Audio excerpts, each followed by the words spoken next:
एक शराफत से peoples party चलती है। पीपल्स पार्टी की शराफत को किसी भी सूरत में पीपल्स पार्टी की कमज़ोरी ना समझा जाए। ये नहीं हो सकता कि सिर्फ एक लाडले से किस्मत ही जान छूटी तो दूसरे लाडले के लिए जो है वो खुसूसी इंतजाम अगर किए जा रहे हैं, उनको खास रियायत। इन दोनों लाडलों ने इस मुल्क को आज इस नौयत पर पहुँचाया। जिस तरह से उन्होंने इकॉनमी की तबाही और बर्बादी की है, इसकी जिम्मेदार इस मुल्क में PTI और PMLN है। और वो शख्स आके फिर वो एक अलग बदले की आग कि जी मुझे किसने क्यों निकाला।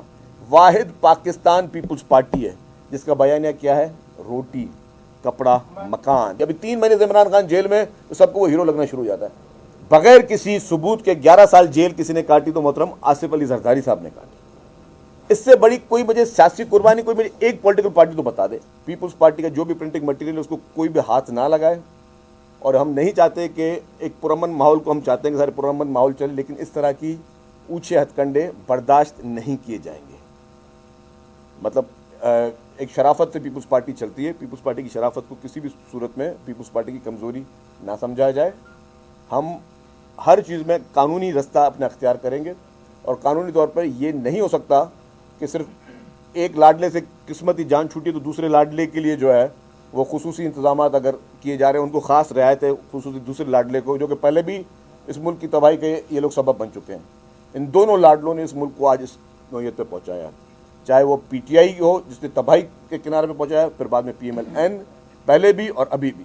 जिस तरह से उन्होंने इकॉनमी की तबाही और बर्बादी की है, इसकी जिम्मेदार इस मुल्क में PTI और PMLN है। तो किसी भी सूरत में इन दोनों जमातों के ये काले कारनामे जो हैं उसका खमीज़ा ये कौम नहीं भुगतेगी। अब कौम जो है वो 10 पॉइंट एजेंडा जो कि चेयरमैन बिलावल भुट्टो जरदारी साहब ने दिया है, वाहिद उम्मीद है इस मुल्क की। अब वो 10 पॉइंट एजेंडा, उस 10 पॉइंट एजेंडा के अलावा इस मुल्क का कोई सर्वाइवल नहीं है।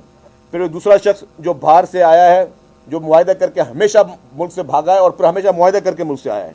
बगैर मुआहदे के ना ये जाता है, ना बगैर मुआहदे के ये आता है। और वो शख्स आके फिर वो एक अलग बदले की आग कि जी मुझे किसने क्यों निकाला, मुझे मेरे साथ ये क्यों हुआ, मैं उनसे उनका हिसाब लूँगा, उनका हिसाब लूँगा। तो इनके आप देखें दोनों के बयानिए क्या है, इन दोनों पॉलिटिकल पार्टीज़ के बयानिए क्या है। या तो इनको इक़्तिदार का बयानिया है या इनको इंतकाम का बयानिया है। इंतकाम और इक़्तिदार की लड़ाई में ये दोनों पॉलिटिकल पार्टीज़ जो हैं वो चल रही हैं। वाहिद पाकिस्तान पीपल्स पार्टी है जिसका बयानिया क्या है, रोटी कपड़ा मकान। जो वाहिद पॉलिटिकल पार्टी है। चेयरमैन बिलावल भुट्टो जरदारी साहब जो अपना एजेंडा दे रहे हैं 10 पॉइंट एजेंडा, वो इक़्तिदार का एजेंडा नहीं है, वो उनका इस मुल्क के अवाम के मसाइल के हल का एजेंडा है। ये माजी से सीखने की बात है ना। पीपल्स पार्टी कभी भी, आपने देखा कि पीपल्स पार्टी का आप माजी देखेंगे और बाकी पार्टी में माजी देखेंगे ना। इस मुल्क के लिए जान का नजराना किसने दिया, पाकिस्तान पीपल्स पार्टी की लीडरशिप ने दिया। बाकी में तो खराश आती थी तो एकदम उनके लिए लंदन की फ़्लाइटें और सारे कानून की लताड़ शुरू हो जाती कि सज़ा याफ्ता लोगों को भी मुल्क से बाहर भेजा गया क्योंकि उनको खराश आ गई, या आई भी नहीं आई वो भी खुदा को पता है। लेकिन जान के नजराने दिए तो शहीद जुल्फ़िकार अली भुट्टो ने दिए। बम धमाकों और ख़तरात के बावजूद इस मुल्क में आई और फेस किया और जामे शहादत नोश की शहीद मोहतरमा बेनज़ीर भुट्टो साहबा ने की। बगैर किसी सबूत के 11 साल जेल किसी ने काटी तो मोहतरम आसिफ अली जरदारी साहब ने काटी। इससे बड़ी कोई मुझे सियासी कुर्बानी, कोई मुझे एक पॉलिटिकल पार्टी तो बता दे।